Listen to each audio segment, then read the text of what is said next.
저희 아버지도 그런 모반이 있었어요. 여러분은 운명을 믿으시나요? 18년 동안 감춰져 있던 만남이 결국에는 정해진 운명처럼 일어난다고 믿으시나요? 오늘 우리의 이야기는 그런 어느 날 저녁에 시작됩니다. 날이 어둑어둑해질 무렵, 항구 도시 통영의 바다는 해안가 리조트에서 새어나오는 불빛에 일렁이고 있었습니다. 시원한 바람이 불어와 특유의 짠내를 실어 날랐고 어디선가 고소한 해산물 굽는 냄새도 풍겨왔습니다. 레스토랑의 넓은 연회장 안, 따뜻한 노란빛 조명이 새하얀 식탁보가 깔린 테이블마다 쏟아지고 있었습니다. 유리잔들은 반짝이며 고급스러운 분위기를 더했습니다. 소규모 악단이 잔잔한 연주곡을 연주하고 있었지만 상류층 사람들의 활기찬 웃음소리를 다 덮지는 못하는 듯했습니다. 그리고 그 공간 속에 송아리라는 이름의 한 소녀가 있었습니다. 20살 남짓한 그녀는 단정한 흰색 유니폼을 입고 머리를 높게 묶은 채 와인 트레이를 들고 테이블 사이를 천천히 지나다니고 있었습니다. 아리는 이곳에서 일한 지 2달 가까이 되었지만 여전히 주눅든 기색이었습니다. 그녀는 매우 빛나는 눈을 가졌지만 자꾸만 바닥을 쳐다보곤 했습니다. 그녀의 손은 능숙하게 와인을 한 방울도 흘리지 않고 따랐고 발걸음은 다른 사람들을 방해할까봐 두려워하는 듯 조용했습니다. 오늘 파티는 황해수산 그룹의 비공개 만찬이었습니다. 손님들은 대부분 사업가이거나 몇몇 지역 관료들이었습니다. 모두 화려하게 차려입었고 조용히 말했지만 권위가 느껴졌습니다. 아리는 매니저로부터 단단히 주의를 들은 상태였습니다. 중앙 테이블은 황태환 회장님 자리야. 서빙할 때 정말 조심하고 절대 실수해선 안 돼. 황태환 회장은 정중앙에 앉아 있었습니다. 그는 시끄럽지 않았지만 연회장 전체의 시선이 그에게 쏠리는 듯한 기운을 뿜어냈습니다. 그는 40대 초반쯤 되어 보였고 침착한 얼굴과 깊은 눈매, 햇볕에 그을린 피부를 가졌습니다. 그리고 무엇보다 이 세상 어떤 것에도 흔들리지 않을 듯한 여유로운 자세로 앉아 있었습니다. 아리가 중앙 테이블로 다가갔습니다. 그녀가 황 회장의 잔에 와인을 따르기 위해 몸을 숙였을 때 그녀의 시선은 우연히 걷어 올린 셔츠 소매 바로 아래 그의 왼쪽 손목에 닿았습니다. 그곳에는 초승달 모양의 짙은 모반이 있었습니다. 그녀의 손이 멈칫했습니다. 숨이 턱 막히는 것 같았습니다. 아리는 잠시 멍하니 서 있었습니다. 어린 시절의 기억 한 조각이 갑자기 밀려왔기 때문입니다. 몇 년 전, 비가 많이 내리던 어느 오후였습니다. 어린 아리는 양철 지붕을 씌운 자취방에서 엄마 곁에 꼭 붙어 앉아 있었습니다. 그녀의 어머니인 유선아 씨는 색이 바랜 연필화 한 장을 닫고 있었습니다. 어린 딸을 안고 있는 남자의 그림이었습니다. 그림 속 남자의 손목 부분은 미완성인 채 비어 있었습니다. 엄마가 속삭였습니다.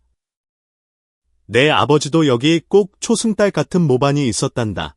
그리고는 자신의 손목을 가리켰습니다. 하지만 그 사람은 오래전에 죽었어. 그러니 아무것도 기대하지 마라.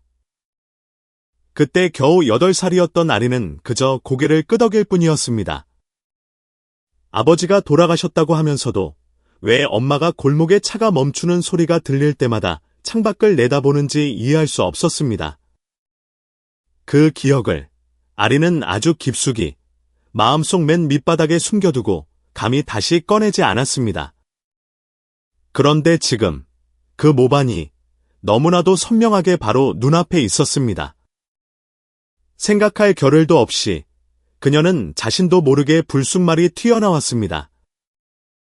저희 아버지도 그런 모반이 있었어요. 주변의 공기가 순간 멈춘 듯했습니다. 근처에 앉아있던 몇몇 사람들이 즉시 그녀를 쳐다보더니 다시 황 회장 쪽으로 고개를 돌렸습니다. 아리의 말은 고요한 호수에 돌멩이 하나가 날아든 것 같았습니다. 아리의 얼굴이 하얗게 질렸습니다. 그녀는 자신이 방금 실언을 했다는 것을 깨닫고 와인 트레이를 쥔 손에 힘을 주었습니다. 황 회장이 고개를 들어 그녀를 쳐다봤습니다. 이상하게도 그의 눈에는 노여움이나 놀라움이 없었습니다.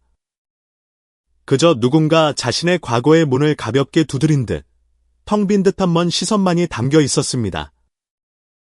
아리는 황급히 고개를 숙여 작은 목소리로 사과하고는 주방 쪽 문으로 서둘러 향했습니다. 그러자마자 매니저가 그녀를 구석진 곳으로 끌고 가 엄격한 목소리로 낮게 말했습니다. 너 지금 무슨 말 한 줄 알아? 그런 말 한마디에 일자리 잃기 십상이야. 아리가 기어들어 가는 목소리로 말했습니다. 죄송합니다. 저도 모르게. 너무 닮아서. 닮고 자시고 할 게 없어. 서빙하는 사람이면 일이나 할 것이지. 손님 사생활을 왜 캐물어? 저분은 높은 회장님이야. 아무나 사적인 일에 엮이는 거 좋아할 줄 알아? 이번 한 번만 경고하는 거야. 다음번에 또 이러면 바로 그만둬. 아리는 고개를 숙였습니다. 입안이 씁쓸했습니다. 그녀는 고의가 아니었습니다. 그 말은 생각보다 더 깊은 곳에서 마치 반사신경처럼 튀어나온 말이었습니다. 이것은 바로 오랫동안 묻혀있던 진실이 땅 위로 고개를 내밀기 시작한 순간이었습니다. 밖에서 황태환 회장은 여전히 그 자리에 앉아 있었습니다. 손에 든 와인잔을 입으로 가져가지 않았습니다. 그는 이미 닫힌 주방문 쪽을 바라보며 침묵했습니다. 그의 손이 무의식적으로 올라가 자신의 모반을 만졌습니다. 거의 20년이 흘렀습니다.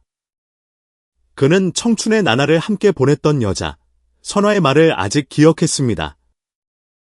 그들은 오해와 자존심, 그리고 이루지 못한 계획들 때문에 비오는 날 오후에 헤어졌습니다. 그가 다시 돌아왔을 때 그녀와 딸은 흔적도 없이 떠난 후였습니다. 그는 몇 년 동안이나 찾았습니다. 옛 지인들에게 물어보고 오래된 주소들을 뒤지고 심지어 변호사까지 고용했습니다. 하지만 소용없었습니다.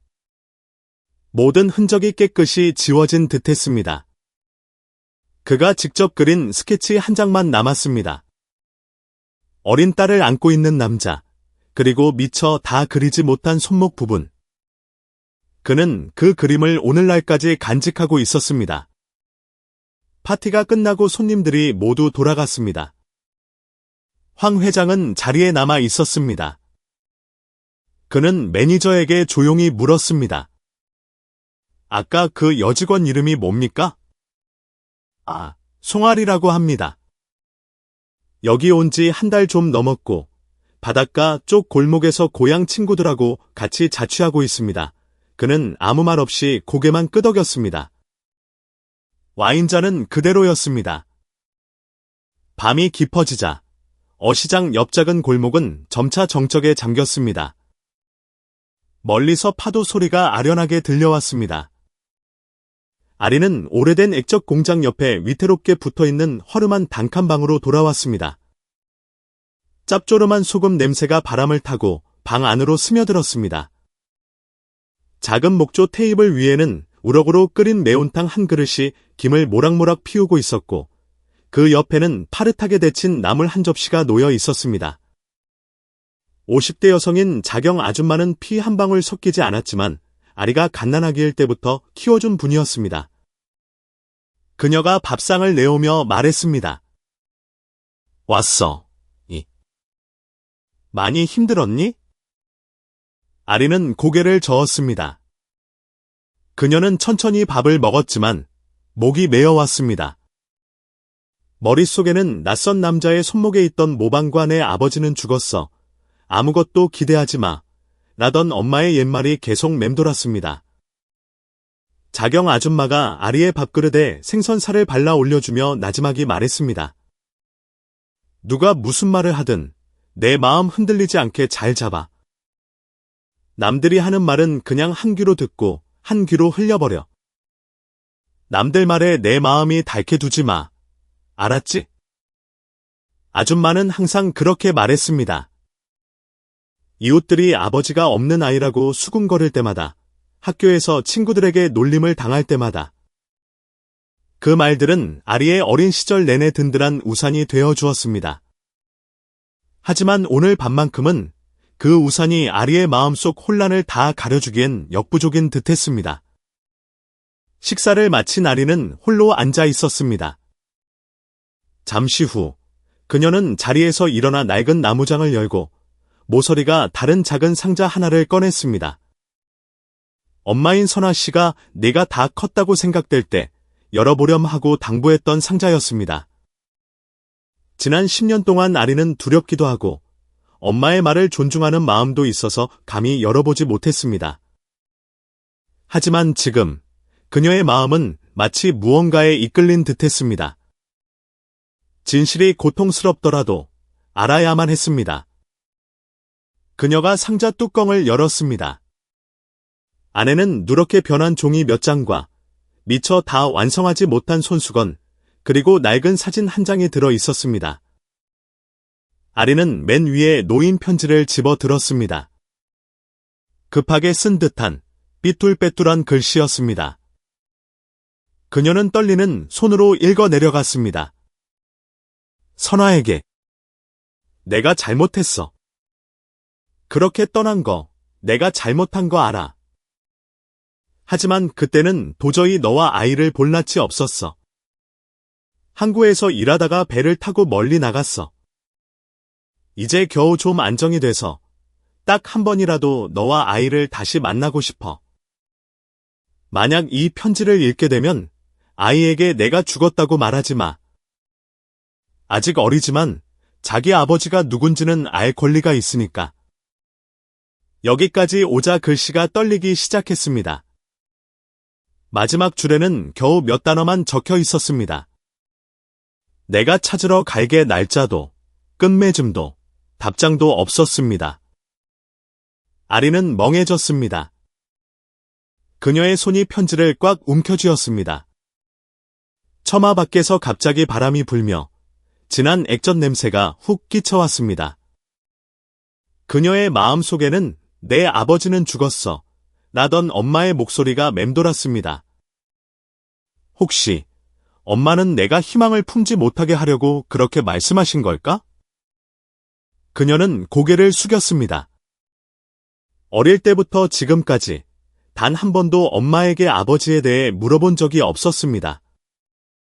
이웃들이 수군거려도 마음 한구석이 텅 비어 있어도 그저 그런 상황에 익숙해졌다고 생각했습니다. 하지만 이제 모든 것이 금이 가기 시작했습니다. 아리는 고개를 들어 평생을 고생만 하다 가신 엄마의 영정사진이 놓인 재단을 바라보았습니다. 그녀가 속삭였습니다. 만약 그 사람이 살아있다면 난 어떻게 해야 해요? 같은 시각, 호텔 최고층에서 황태환 회장은 조용히 앉아 있었습니다. 책상 위에 열린 노트북에는 낡은 사진 한 장이 띄워져 있었습니다. 소박한 못이 옷을 입은 긴 머리의 여자가 환하게 웃고 있는 옆모습이었습니다. 선아였습니다. 그가 18년 동안 등지고 떠나왔던 사람이었습니다. 그는 기억이 바랄까 두렵다는 듯 손가락으로 그녀의 얼굴을 가볍게 쓸어보았습니다. 그는 제대로 된 작별 인사도 없이 떠났습니다. 몇 년 후, 돈과 명성을 조금 얻기 시작했을 때 그는 다시 돌아왔었습니다. 그는 작은 골목 앞에 서서 녹슨 자국이 군데군데 밴 낡은 자취방을 보았습니다. 그는 차마 들어가지 못하고 망설였습니다. 사람들이 그녀 모녀가 다른 곳으로 이사 갔다고 했습니다. 그는 더 묻지 않았습니다. 아마도 진실을 알게 될까봐 두려웠거나 혹은 아직 마주할 용기가 부족했을지도 모릅니다. 전화벨이 울렸습니다. 나기태 변호사였습니다. 나 변호사. 선아 씨 옛날 주소랑 그 시절 서류들 좀 다시 찾아봐줘. 혹시 관련된 거 뭐라도 남아있는지 수학이 넘어가 잠시 조용해졌습니다. 알겠습니다. 하지만 제가 뭘 찾든 간에 마주하는 건 회장님 목입니다. 18년은 짧은 시간이 아니니까요. 알아. 전화를 끄는 황 회장은 휴대폰을 꺼내 망설이며 메시지를 입력했습니다. 미안하다. 만약 기회가 다시 주어진다면 이젠 도망치지 않을게야. 그는 한참을 망설이다가 메시지를 지웠습니다. 메시지를 받을 사람은 아직 정해지지 않았습니다. 그는 수첩의 빈 페이지를 넘겨 송아리 여직원이라고 적고 동그라미를 쳤습니다. 그의 왼쪽 손목에서 초승달 모양의 모반이 빛났습니다. 그 어린 소녀의 짧은 한마디가 모든 기억을 파도처럼 거세게 밀고 들어왔습니다. 그가 속삭였습니다. 선아야, 만약 저 아이가 우리 딸이라면 난 어떻게 해야 할까? 그날 밤, 그는 운전기사에게 차를 돌려 다시 식당으로 가라고 했습니다. 그는 안으로 들어가지 않고 멀리서 지켜보기만 했습니다. 그는 쪽지를 급히 써서 매니저에게 건넸습니다. 아리라는 여직원 연락처 좀 주십시오. 개인적으로 할 얘기가 있어서 만나야겠습니다. 방으로 돌아온 그는 수첩을 다시 펴서 아리의 이름 옆에 꼭 만날 것이라고 적고 밑줄을 그었습니다. 그는 휴대폰을 열어 다시 한번 메시지를 입력했습니다. 미안하다. 만약 내가 정말 내 딸이라면 어떻게든 보상할 방법을 찾을게. 그는 다시 읽어보고는 또다시 지웠습니다. 파도와 기억 그 어딘가에서 한 아버지가 돌아갈 길을 찾기 위해 후회의 조각들을 힘겹게 끌어모으고 있었습니다. 아직 안개가 거치지 않은 이른 아침, 어시장은 이미 활기가 넘쳤습니다. 배에서 막 내린 바닷물에 젖어 반짝이는 고등어 상자들이 쉴 새 없이 옮겨졌습니다. 그 분주한 일상 속으로 또 다른 수군거림이 파고들었습니다. 내 말이 진짜라니까? 그 아리라는 애가 술 따르다가 웬 회장님한테 아버지라고 했다잖소. 생선 파는 아주머니 한 분이 목소리를 낮췄습니다. 별일이네. 시골뜨기 계집애가 겁도 없이. 혹시 알아? 진짜일지. 여태껏게 아비가 누군지 아는 사람 하나 없었잖아. 아리가 그 옆을 지나갔습니다. 귀로 들려오는 말들의 심장이 따끔거렸고 발걸음은 마치 날카로운 돌멩이를 밟는 듯했습니다. 어이, 거기, 젓갈 가게 아주머니가 소리쳐 불렀습니다. 오늘은 일 많이 할 거 없어. 어차피 내일 모레면 좋은 차 타고 떠날 텐데 무리들이 킥킥거렸습니다. 그 웃음소리는 아리에게 마치 아버지 없는 아이라는 오래된 상처에 염산을 한 방울씩 떨어뜨리는 것 같았습니다. 골목 어귀에서 작은 횟집을 하는 고경호 사장이 멀리서 아리를 보고 불렀습니다. 아리야, 이리 좀 와봐. 그가 조심스럽게 종이에 싼 아직 따뜻한 참치 주먹밥을 내밀었습니다. 아침 안 먹었지? 이거 먹어. 빈속이면 속 쓰려 아리가 작은 목소리로 고맙다고 했습니다. 경호는 더 말하지 않고 고개만 끄덕였습니다. 그는 늘 그랬습니다. 아리가 가장 조용할 때 나타나서 시끄럽게 굴지도 이것저것 캐묻지도 않았습니다. 그녀는 주먹밥을 들고 시장 뒤편 그물 말리는 곳으로 돌아가 그물더미 가장자리에 주저앉았습니다. 걔 부자 아빠 생겼대. 8살쯤 되어 보이는 아이 하나가 다른 아이에게 물으며 지나갔습니다. 부자 아빠 있으면 좋겠다. 아리는 그 말에 깜짝 놀랐습니다. 순진한 그 한마디가 왜 이렇게 심장을 조여오는지 몰랐습니다. 어릴 적 누군가 아빠는 어디 계셔? 라고 물을 때마다 엄마는 입을 꾹 다문 채 고개를 돌리곤 했습니다. 아리는 엄마가 약하다고 생각했습니다. 하지만 이제 와서 자신이 그 중심에 서게 되자 그녀는 깨달았습니다. 말을 하는 것보다 속으로 삼키는 게 덜 아프다는 것을. 그녀는 아버지가 누구인지 몰랐습니다. 어쩌면 어젯밤 그 손님일지도 모릅니다. 하지만 그게 사실이라면 그 긴 세월 동안 그는 어디에 있었던 걸까? 자경 아줌마가 천천히 다가와 아리 곁에 앉았습니다. 얘야, 세상 살면서 남들 말에 내 마음 닳게 하지 마라.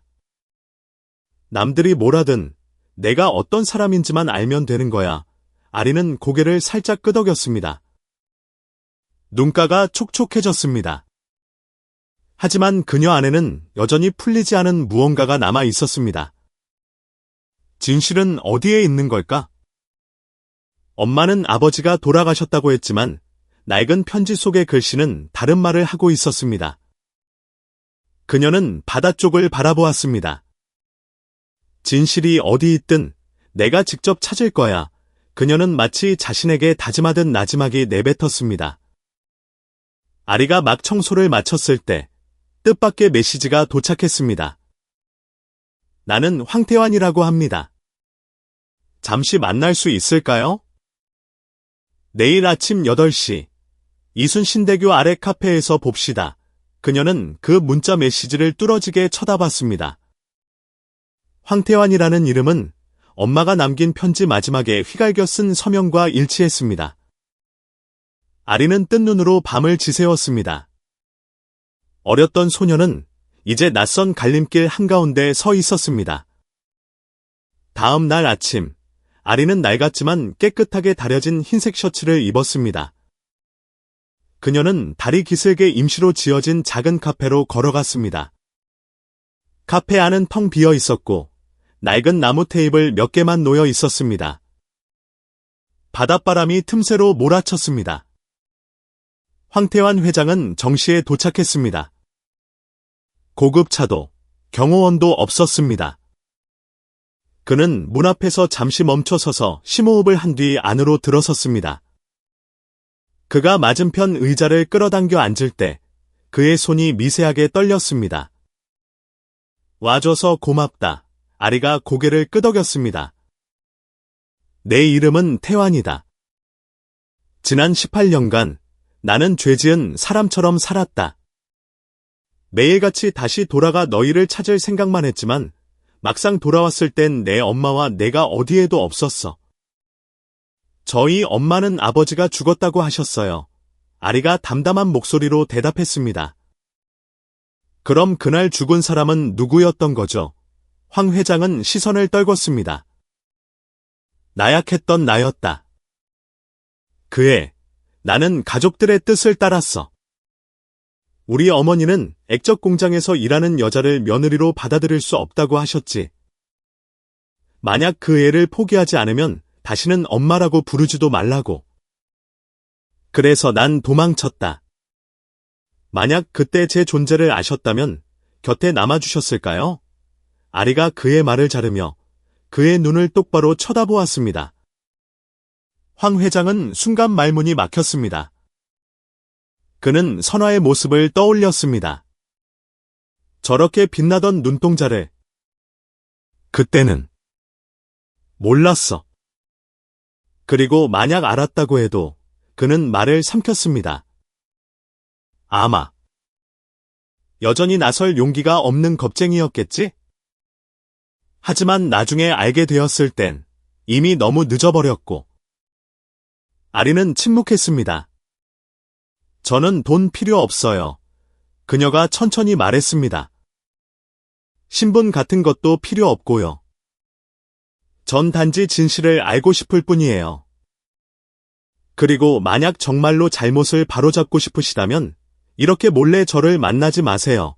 황 회장이 고개를 들었습니다. 내가 어떻게 하길 바라니? 저희 외가 식구들 앞에서요? 저희 엄마 제사상 앞에서? 친척들 앞에서? 그렇게 하실 수 있으세요? 황 회장은 즉시 대답하지 못했습니다. 그는 커피잔을 내려다보다가 자신의 손목에 있는 모반을 바라보았습니다.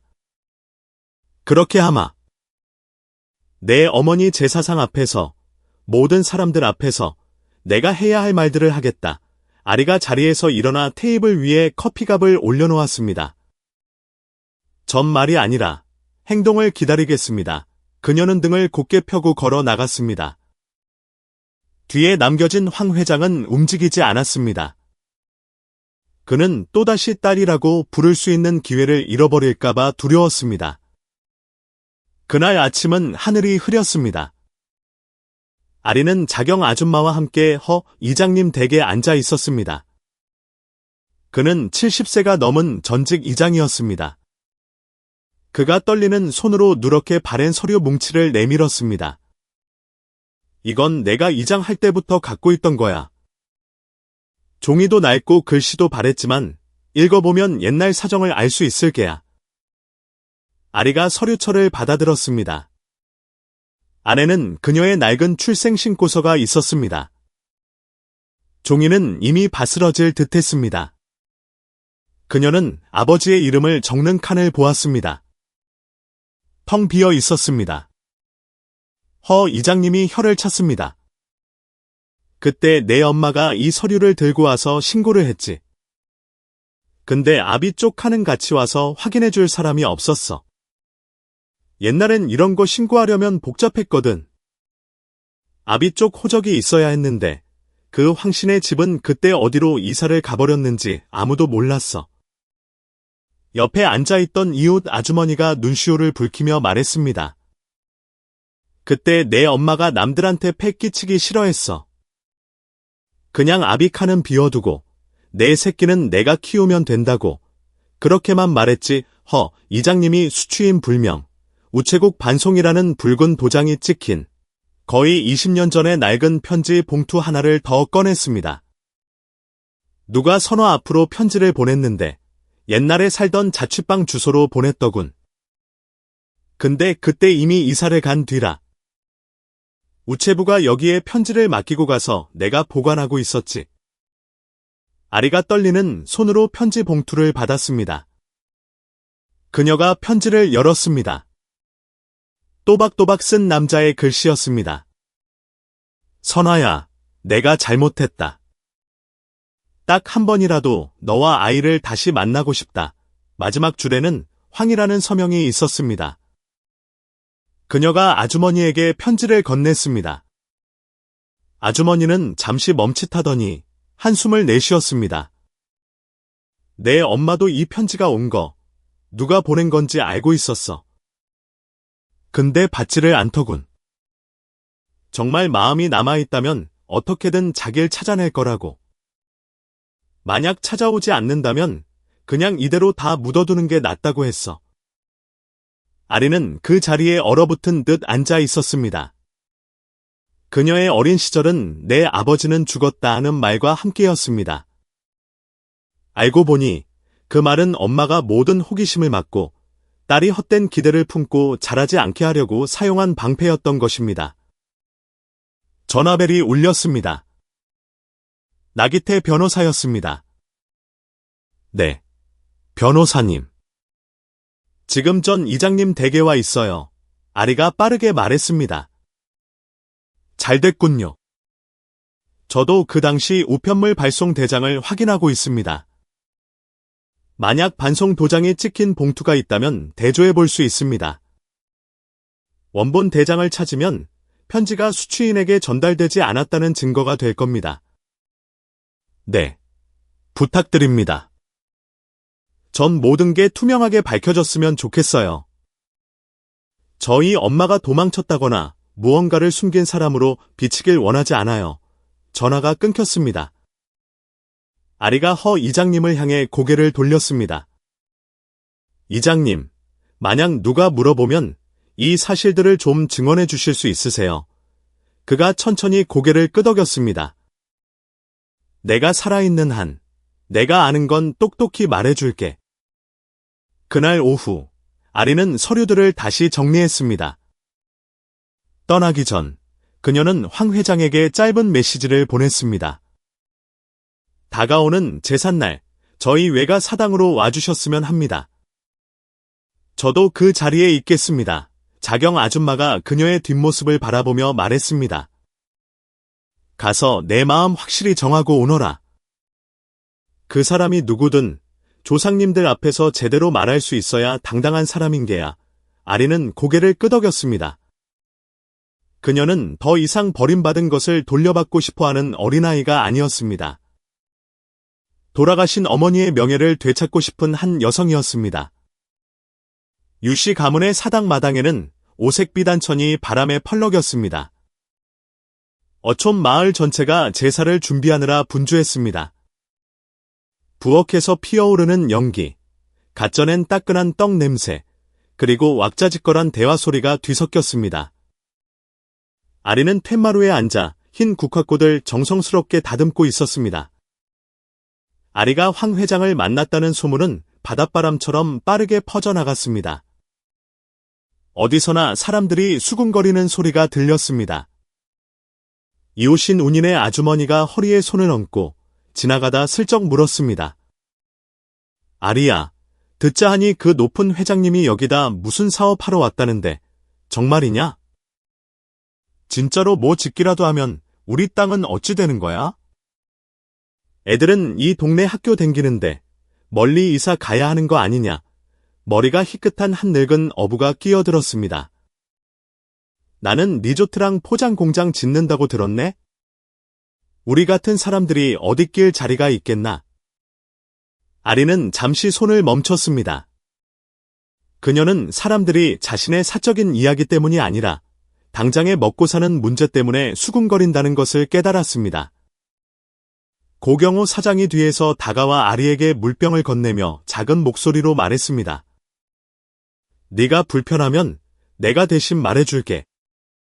나도 주민회의 가봐서 아는데 어르신들이 알아듣기 쉽게 말하는 법을 좀 알아. 아리가 고개를 저었습니다. 그녀의 눈빛은 단호했습니다. 아니요. 제 일은 제가 말할게요. 만약 정말로 저를 다시 찾으시려는 거라면 제가 선택한 방식도 감당하셔야죠. 제례를 주관하는 어르신이 명단을 들고 다가왔습니다. 그는 아리를 보며 망설이듯 말했습니다. 올해는 좀 이상하구먼. 새로 돈 번 사람이 마을에 돌아와서는 동네 입구길 닦아준다고 약속을 했다네. 사람들이 그게 그 황 회장이라고 하더군. 아리가 그를 올려다보며 또렷한 목소리로 말했습니다. 그분이 무언가를 하고 싶으시다면 저희 외가 조상님들 앞에서 그리고 여기 모인 친척들과 이웃들 앞에서 직접 말씀하시라고 해주세요. 거창한 무대는 필요 없습니다. 요란하게 떠들 게 아니라 말했으면 행동으로 보여주셔야죠. 어르신은 한동안 침묵하다가 고개를 끄덕였습니다. 알겠네. 제사 올리고 나서 바로 말씀하실 순서를 마련하지. 하지만 기억하게. 우리 마을 사람들 그렇게 쉽게 설득당하지 않아. 말은 쉽지만 지키는 게 어렵지. 지키지 못할 말이면 안 하느니만 못하죠. 저 멀리서 자동차 엔진 소리가 들려왔습니다. 국도에서 꺾어 들어온 번쩍이는 검은색 세단 한 대가 사당마당을 천천히 가로지르더니 잠시 멈춰 섰습니다. 그리고는 조용히 다시 출발했습니다. 차에서는 아무도 내리지 않았고 그저 어두운 유리창 너머로 한 시선이 아리가 서 있는 사당마당 쪽을 향할 뿐이었습니다. 그녀는 무언가 가슴을 찌르는 듯한 기분을 느꼈습니다. 내일 너무나도 많은 것들이 시작될 것이었습니다. 어촌 마을의 삶은 평온하게 이어졌지만 이곳 사람들 마음처럼 계절이 바뀌어 해답을 가져다줄 바람을 기다리는 듯 수면 아래는 거친 파도가 잠재해 있었다. 사당의 본전에서 종과 북소리가 울려 퍼지기 시작했다. 증과 북소리가 어우러져 온 마을에 울려 퍼졌다. 커다란 향로에서는 향 연기가 자욱하게 피어올랐다. 연기는 사람들 발치에 맴돌다 소금기가 밴 소박한 전통 의상 자락 사이로 스며들었다. 마을 사람들이 마당을 가득 메웠고 모두의 시선은 사당 안쪽 정전을 향해 있었다. 그곳에는 지난 몇 주간 모두의 입에 오르내렸던 낯선 손님, 황태환이 조상의 제단을 마주하고 고개를 숙인 채 합장하고 서 있었다.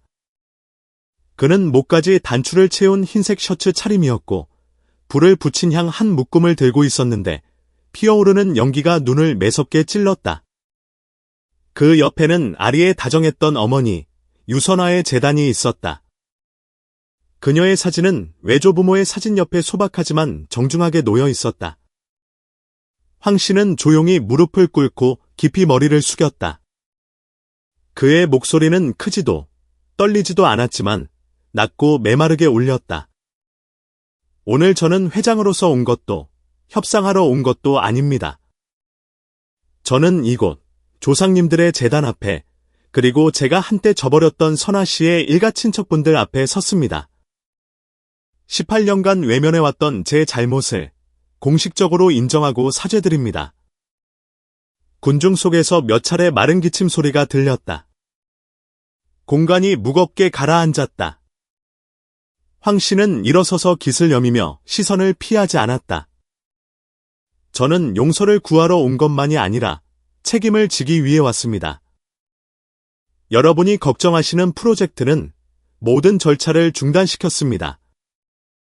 철거도, 토지 수용도 없을 겁니다.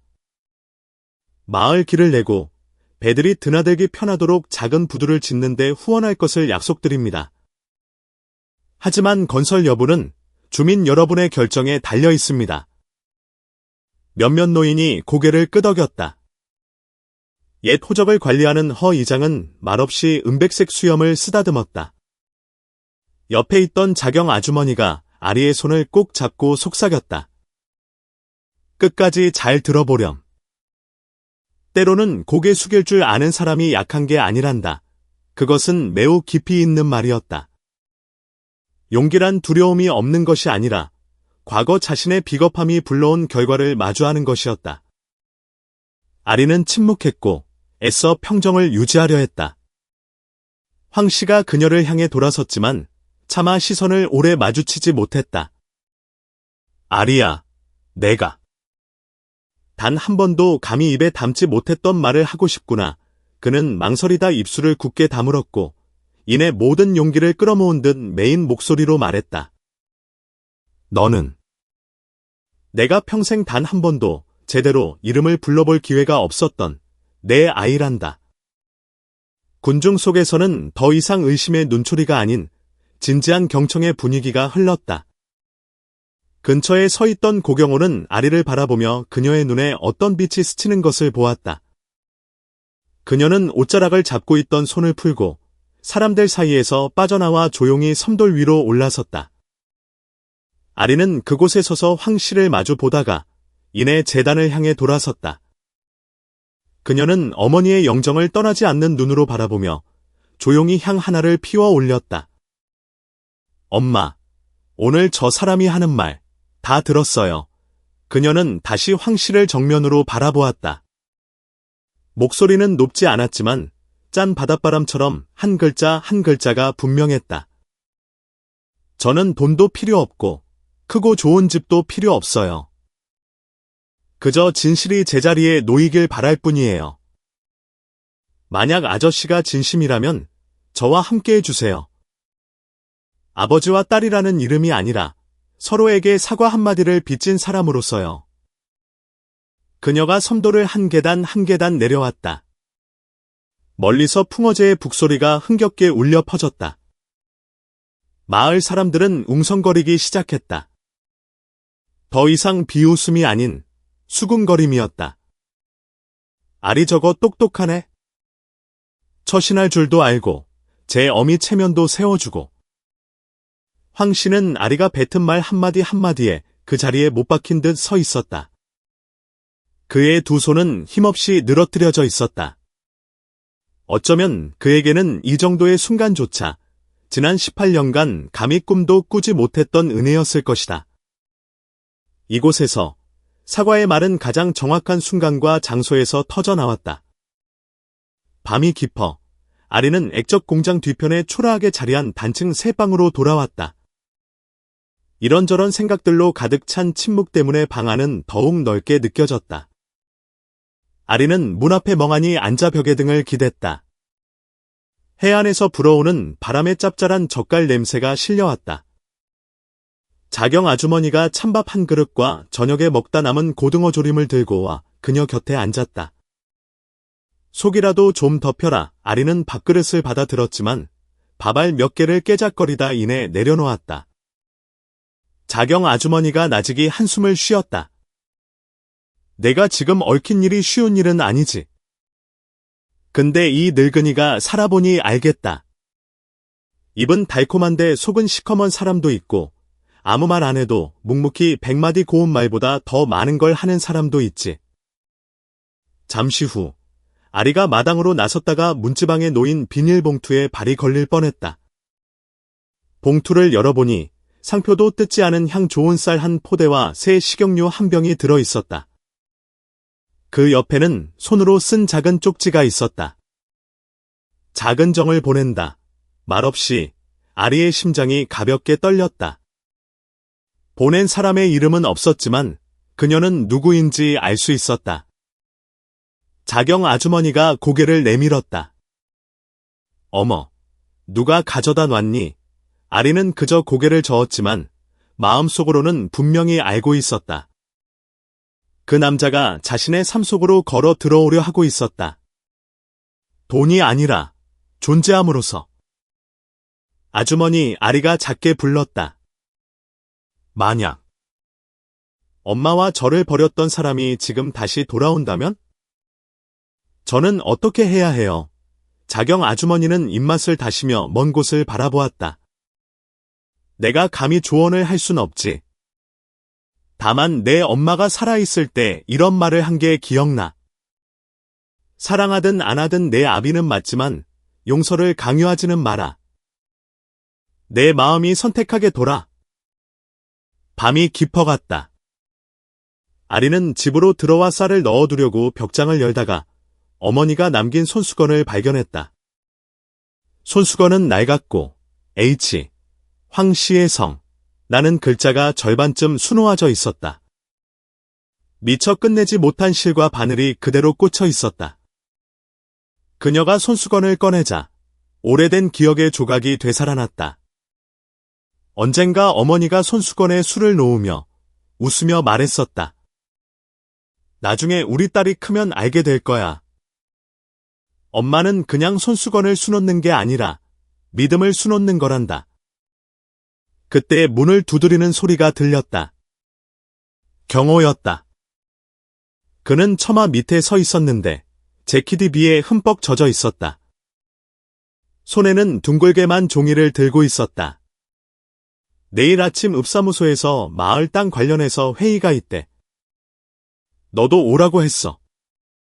사람들 엄청 많이 올 거야. 아리가 종이를 받아들고 훑어보았다. 고마워요. 오빠. 알겠어요. 경호가 걱정스럽게 말했다. 부담되면 내가 대신 가도 돼. 내가 대신 말해줄게. 아리는 고개를 저었다. 이건 제 일이에요. 제가 직접 말해야 해요. 등 뒤에서 자경 아주머니가 그릇을 치우며 오래된 판소리 가락을 낮게 흥얼거렸다. 문밖에서는 바람처럼 가벼운 발걸음 소리가 스쳐 지나갔다. 부엌 옆 환풍구 근처에 누군가 서 있었던 듯 희미한 그림자가 스쳤다가 사라졌다. 아리는 심장이 쿵 내려앉는 것을 느꼈다. 누구인지는 확신할 수 없었지만 한 사람이 여전히 자신의 곁에서 조용하지만 간절하게 서성이고 있음을 분명히 느꼈다. 다음 날 아침 읍사무소는 사람들로 발 디딜 틈이 없었다. 아직 동이 트기도 전부터 어촌 마을 사람들이 속속 모여들었다. 회의실 안에서는 낡은 스피커가 초청된 가구주의 명단을 지지직거리며 내보냈다. 벽에는 붉은 바탕에 커다란 도시 계획 지도가 걸려 있었고 많은 구역이 표시되어 있었다. 마을 사람들이 웅성거렸다. 우리 사는 동네가 동그라미 쳐졌네. 조상님들 묘는 어쩌고. 누가 옮긴대. 아리는 뒷줄에 앉아 있었다. 경호가 걱정스러운 얼굴로 그 옆을 지켰다. 읍장이 연단으로 올라가 또렷한 목소리로 말했다. 주민 여러분, 이번 프로젝트는 국가와 민간 기업이 협력하여 기반 시설을 지원하고 어항으로 들어오는 길을 말이 채 끝나기도 전에 누군가 소리쳤다. 어느 기업이요? 누가 후원하는데? 이름을 똑똑히 밝히시오. 다른 사람이 거들었다. 맞아요. 며칠 전에는 웬 높은 회장님이 제사 지내러 오시더니 오늘은 또 프로젝트라네. 딸을 받으러 온 거요. 땅을 받으러 온 거요? 읍장은 애써 평정을 유지하며 말했다. 이번 기반시설을 후원하는 기업은 황해기업이며 대표는 이 자리에 와 계신 황태환 회장님이십니다. 모든 시선이 즉시 황 씨에게로 쏠렸다. 그는 자리에서 일어나 등을 곧게 펴고 연단으로 걸어 나갔다. 황 씨의 목소리가 낮고 느리게 울렸다.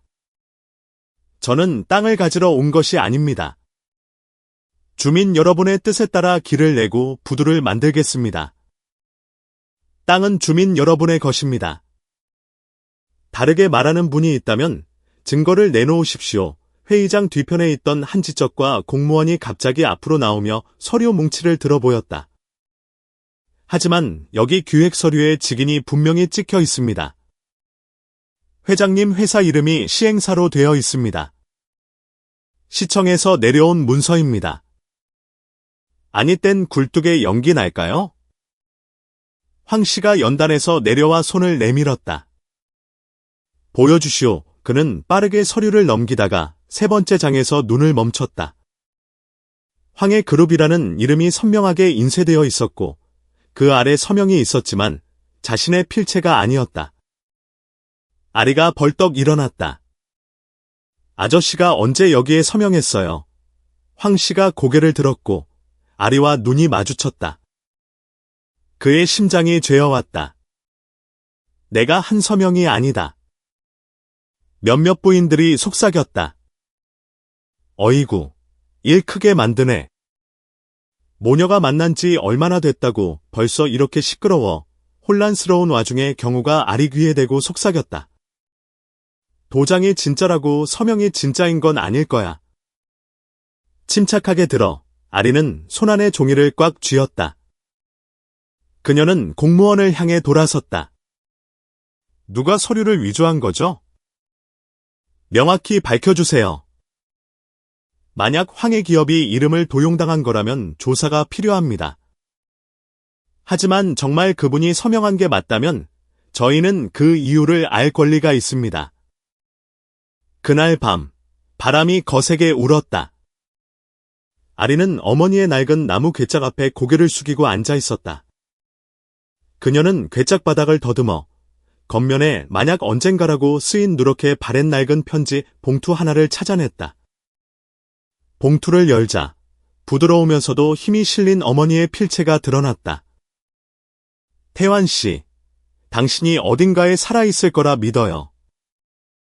하지만 아이는 점점 커가는데 나는 차마 대답할 용기가 없었어요. 원망해서가 아니라 아이가 아빠가 가장 필요했던 순간에 곁에 있어줄 용기가 없었다는 걸 알게 되면 더 슬퍼할까봐 두려웠어요. 그래서 아이가 앞만 보고 나아갈 수 있도록 침묵을 선택했어요. 아리의 손에서 편지지가 가늘게 떨렸다. 자경 아주머니가 방으로 들어왔다. 뭘 찾았니? 아리가 아주머니에게 편지를 건넸다. 자경 아주머니는 천천히 편지를 읽어 내려갔고 목소리가 가라앉았다. 내 엄마는 정이 많은 만큼 두려움도 많았구나. 편지 옆에는 절반만 수놓아진 애시자가 새겨진 작은 손수건이 여전히 그 자리에 있었다. 밤은 깊었다. 황 씨는 창가 자리에 홀로 앉아 식어버린 찻잔을 들고 있었다. 아리가 방으로 들어왔다. 아무 말도 없이. 그녀는 편지 봉투와 손수건을 테이블 위에 올려놓고 조용히 돌아섰다. 황 씨가 다급하게 불렀다. 아리야. 하지만 그녀는 돌아보지 않았다. 그의 손이 조심스럽게 편지 봉투에 닿았고 편지를 열었다. 익숙한 필체가 가슴을 내리쳤다. 그의 시선이 마지막 줄에 멈췄다. 그는 그대로 굳었고 손이 떨리기 시작했다. 그가 나직이 중얼거렸다. 선아야, 너는 나를 잊은 게 아니었구나. 테이블 위. 미처 완성되지 못한 손수건이 조용히 놓여 있었다. 황 씨는 눈을 감고 메마른 목소리로 말했다. 내가 너와 내 엄마에게 진 빚이 너무 많구나. 이른 아침, 나기태 변호사 사무실. 천장이 낮은 단층 건물이었지만 서류들은 질서정연하게 쌓여 있었다. 아리는 의자 끝에 조용히 앉아 있었다. 황 씨는 책장에 기댄 채 서 있었다. 나기태 변호사가 서류철을 책상 위에 내려놓았다. 직위는 진짜입니다. 틀림없어요. 하지만 필체는 사장님 것이 아니군요. 그는 비교를 위해 2장의 종이를 꺼내 보였다. 하나는 토지 기획 계약서, 다른 하나는 황 씨가 기업을 설립할 때 서명했던 원본이었다.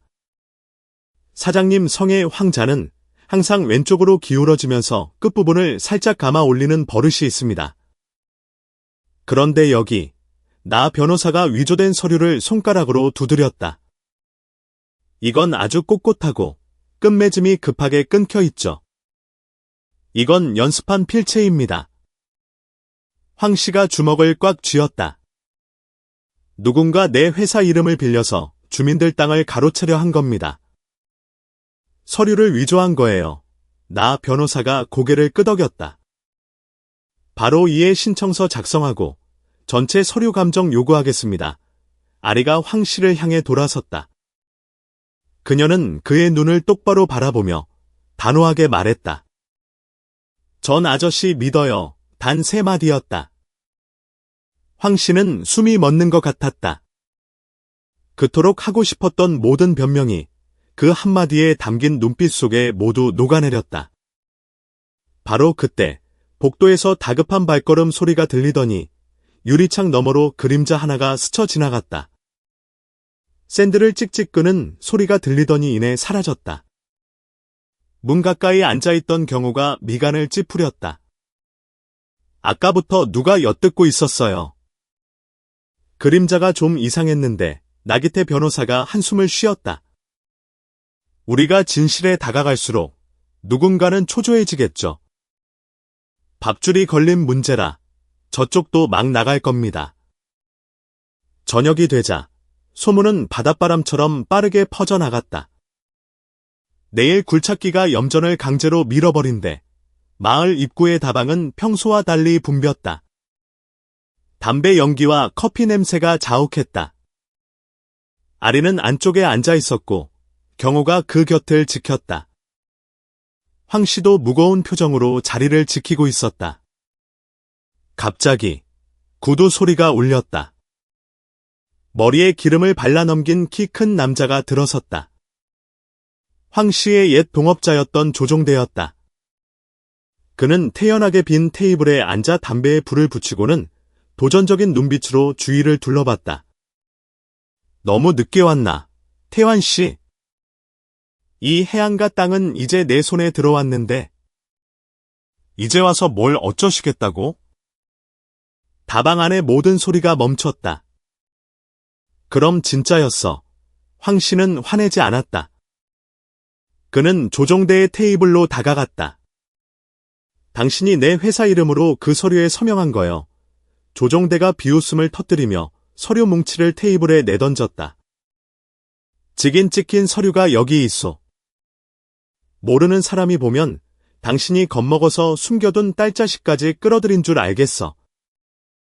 아리가 앞으로 나섰다. 그녀는 도장을 똑똑히 보았지만 볼수록 그 필체가 황 씨의 것이 아님을 확신했다. 그녀는 불현듯 깨달았다. 며칠 전 엿듣던 그 그림자, 그리고 모든 소문이 배후에 있는 자가 바로 이 남자라는 것을. 조종대는 주민들이 신뢰를 잃게 만들어야 했고 황 씨를 배신자로 몰아붙여야 위조된 서류가 진짜 행세를 할 수 있었던 것이다. 그가 연기를 길게 내뿜었다. 내일이면 굴착기가 염전으로 들어갈 거요. 막는 사람은 알아서 하셔. 난 절차대로 하는 거니까. 이른 아침의 바닷바람은 차가웠다. 황 씨는 방파제에 홀로 앉아 먼 바다를 응시했다. 그는 선화의 낡은 편지에 적힌 문장 하나하나를 떠올렸다. 아이가 진실을 알고 더 슬퍼할까봐 두려웠어요. 모래를 밟는 가벼운 발소리가 들렸다. 아리였다. 그녀는 아무 말 없이 일정한 거리를 두고 그의 옆에 앉았다. 황 씨가 낮은 목소리로 말했다. 그때 나는 내 엄마를 사랑했다. 진심으로 사랑했어. 하지만 젊었을 때의 나는 비겁했지. 어머니가 노여워하시는 게 두려웠고 내 자리를 잃을까 봐 겁이 났다. 그래서 놓아버렸어. 다시 돌아왔을 땐 모든 게 늦었더구나. 수소문했지만 내 엄마가 세상을 떠났다는 소식을 듣고는 장례식에도 갈 용기가 없었다.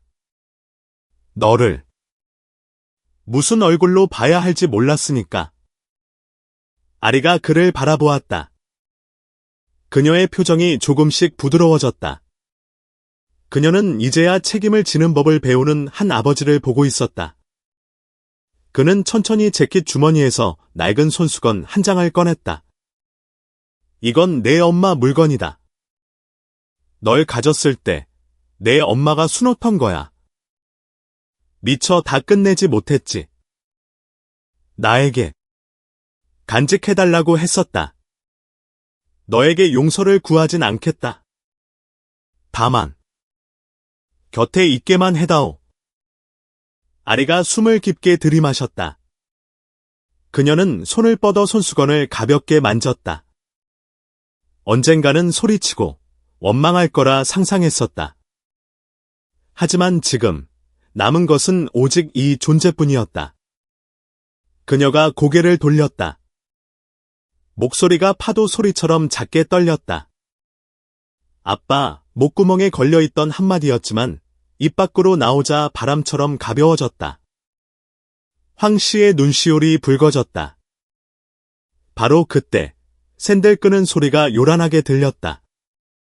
경호가 땀을 뻘뻘 흘리며 달려왔다. 그들이 굴착기를 갯벌로 끌고 들어왔어요. 지금 마을 사람들 전부 염전으로 몰려가고 있어요. 아리와 황 씨가 동시에 벌떡 일어섰다. 두 사람은 몸을 돌려 함께 발걸음을 내디뎠다. 축축한 모래사장 위로 크고 작은 두 개의 발자국이 나란히 찍혔다. 햇볕이 따가웠다. 확성기에서 지지직거리는 소리가 울렸다. 굴착기는 시동이 걸린 채 위협하듯 으르렁거리며 멈춰 서 있었다. 조종대가 거들먹거리며 앞으로 나섰다. 이 서류는 직인이 찍힌 합법적인 문서여. 황 씨는 동요하지 않았다.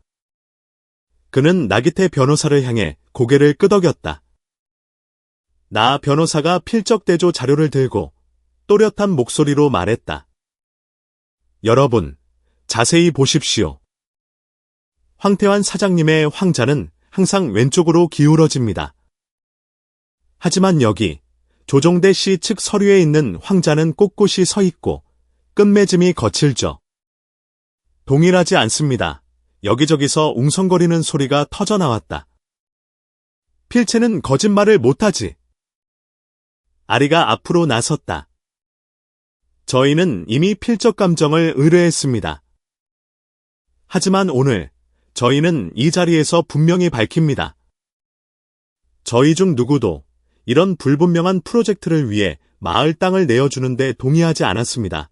조종대가 비웃었다. 말은 필요 없죠?